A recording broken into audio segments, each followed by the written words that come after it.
Alors, les goulags russes.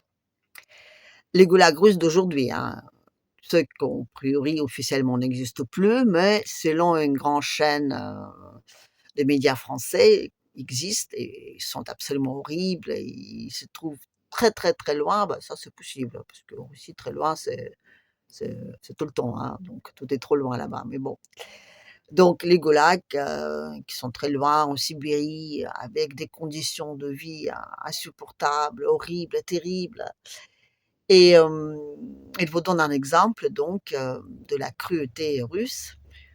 En -30°, ils laissent les gens sans la couverture. C'est horrible, c'est horrible. En -30°, sans la couverture. Non mais les mecs là, -30°, vous savez ce que c'est? Non mais est-ce que vous savez ce que c'est -30°? Notre congèle là, vous savez, ben il est pas à -30°, il est à -20, -25, au grand, grand maximum. -30°, vous prenez un steak, vous l'emballez dans une couverture, vous le mettez dans le congèle, il va congeler, je vous l'assure. Il y a aucune couverture qui va le sauver. Aucune, non, non, non, non, non, non. Faut pas rêver, quoi. Alors, ça ne veut rien dire, quoi. Ça paraît comme ça horrible, mais ça ne veut rien dire. Et puis, ça veut dire quoi, -30°? Ça veut dire qu'on met le mec dehors? Mais dehors, une couverture, elle va pas vous sauver à -30°. Non, et une chapka, une grosse chouba, de bonnes chaussures avec plein fourrure, avec plein couches, de vêtements sur vous et encore, quoi. Ça veut dire qu'une couverture, même 2 couvertures, ça ne rien du tout, quoi. De dire que les Russes sont sympas parce qu'ils laissent les gens avec la couverture en -30°, non, non, non, le -30°, non. Alors on peut dire aussi, bon, c'est pas dehors, d'accord, on ne les met pas les gens dehors, c'est -30° à l'intérieur. Alors -30° à l'intérieur, comment est-ce possible? C'est-à-dire que là, vous avez une prison dans laquelle donc vous avez 22-25°, parce que l'hiver on chauffe beaucoup, beaucoup en Russie, justement pour accumuler la chaleur. Et donc là, vous avez une pièce dans laquelle vous mettez le plus méchant prisonnier, et là donc c'est -30°.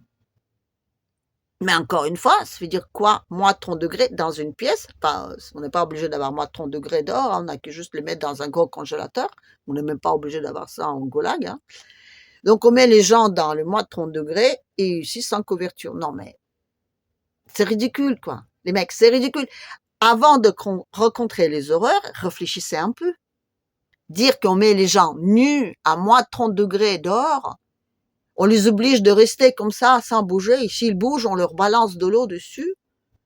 Mais les mecs, ils meurent. C'est-à-dire que là, dans ces prisons-là, on va dire, les mecs, ils s'amusent à tuer les gens en les congelant. Ben, vous savez, ça se saurait, quoi, un peu. Oui, d'accord, les Russes, ils sont tellement cruels qu'ils sont... Mais non, là, quand même, c'est un peu exagéré, quoi.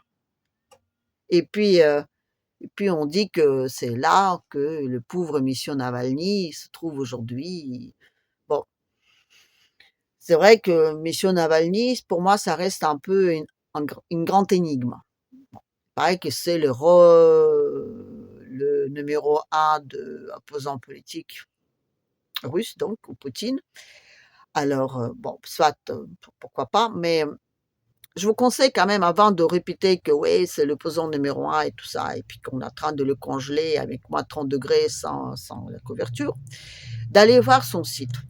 Parce que quand on dit un opposant numéro un, a priori, on dit que sûrement sur son site YouTube, il doit avoir des propositions pour ceci ou cela.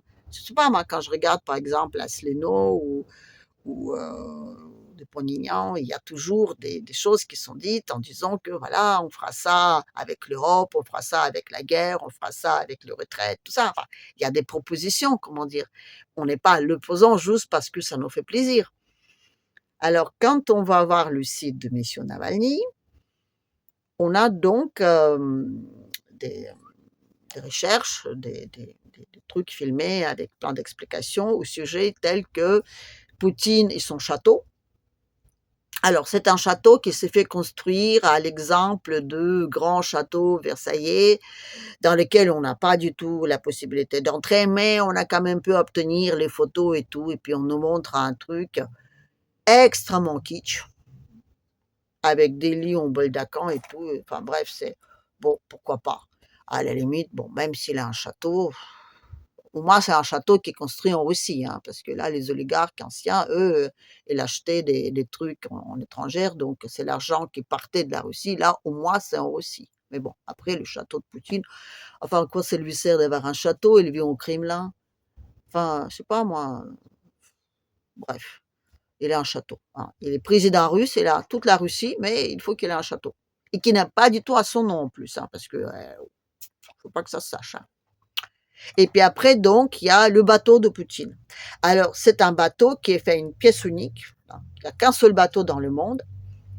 Ils n'ont pas pu le filmer, donc ils ont filmé un bateau qui est presque comme celui de Poutine. Alors, donc c'est un bateau unique, mais il y a un deuxième bateau comme ça, pareil. Donc, on a filmé à l'intérieur pour montrer, regardez dans quel luxe Poutine, l'homme le plus riche du monde, vit dans son bateau. Alors, je ne sais pas quand est-ce qu'il a le temps d'aller sur son bateau, mais bon, il a un bateau. Et là, donc, voilà, on a des trucs de papier cul en or massif, bon, d'accord, d'accord, Poutine, elle a des trucs de chiottes en or massif. Bah, mais la Russie, il a tellement d'or, voilà, et puis il a des verres qui sont taillés directement dans le diamant, bah, tant qu'à faire, hein, oui, bah, oui. Puis c'est des verres à dents, hein, c'est même pas des verres pour boire, hein, les verres à dents là, ça, couverts de diamants, oui, sûrement. Non mais oh là là là là, et après donc on a la maîtresse de Poutine, et puis on a la femme de Poutine, la ex-femme de Poutine, donc la maîtresse de Poutine qui vit comme une reine, et l'ex-femme de Poutine, donc qui s'est mariée avec un homme beaucoup plus jeune qu'elle, qui vit en France, blablabla, tout ça. Et puis qu'elle, elle est horrible parce qu'elle est en train de commercialiser des microcrédits en Russie. Et oh là là, c'est scandaleux, les pauvres Russes sont obligés d'acheter des choses en crédit. Oh, ils ne peuvent même pas s'acheter un truc comme ça en payer une seule fois, ils sont obligés de le payer en plusieurs fois. C'est scandaleux, les pauvres Russes, c'est scandaleux, scandaleux. Et puis, c'est un psy comme ça, comme ça, comme ça. Après, donc, on dit qu'on peut pas du tout parler, on ne sait pas du tout où il est, c'est vraiment un grand, grand secret. Cela dit, sur le même site, j'ai vu, une vidéo où justement avec son smartphone, il filme tout partout en disant: «Oui, regardez, je suis là, c'est très loin, mais maintenant je peux dire où je suis», tout ça. Bon, d'accord. Alors je sais pas comment est-ce qu'il a fait pour, faire cette vidéo avec son smartphone et comment est-ce qu'il a pu le mettre sur YouTube, mais bon, c'était il y a, je sais pas, il y a une 13 jours, enfin un truc comme ça, j'en sais rien. Et puis aussi, si, il y a quand même un peu de programme. Donc le programme de Navalny, c'est la Russie sans Poutine. Bon, soit, pourquoi pas. Pourquoi? La Russie sans Poutine, parce que ça fait 20 ans que ça dure. D'accord? C'est une raison, c'est une raison comme une autre. Et donc ça fait 20 ans que ça dure et puis que ça suffit. Donc si vous rencontrez Poutine, qu'est-ce qu'il faut lui dire? Ben, il faut dire: «Va-t'en, va-t'en, ça a suffisamment duré».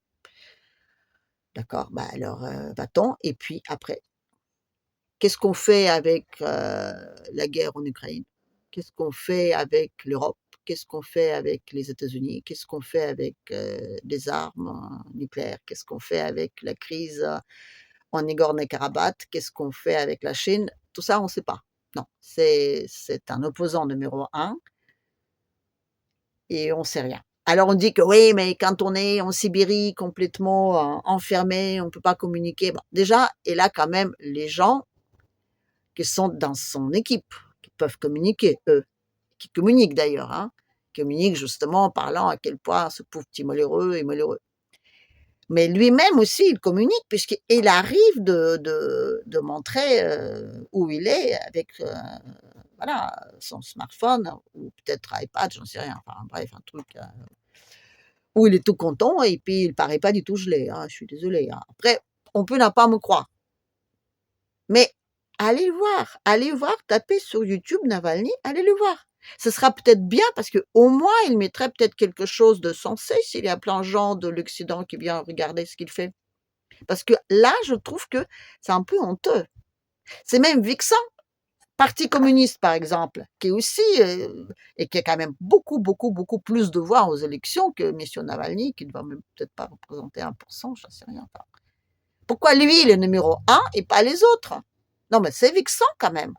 Et puis, je suis désolée, mais M. Poutine, faites un effort. Ayez au moins un opposant numéro 1 digne de son nom. Parce que quand même, là, regardez son site, on dirait un espèce de journal People, là, qui raconte la vie des stars et tout ça. Ben oui, d'accord, Poutine, c'est une grande star et on est très intéressé de voir qu'il a des chiottes en marbre rare et puis que le PQ est dans l'or de 18 carats, mais c'est pas ça le posant numéro 1. Je suis désolée. Hein.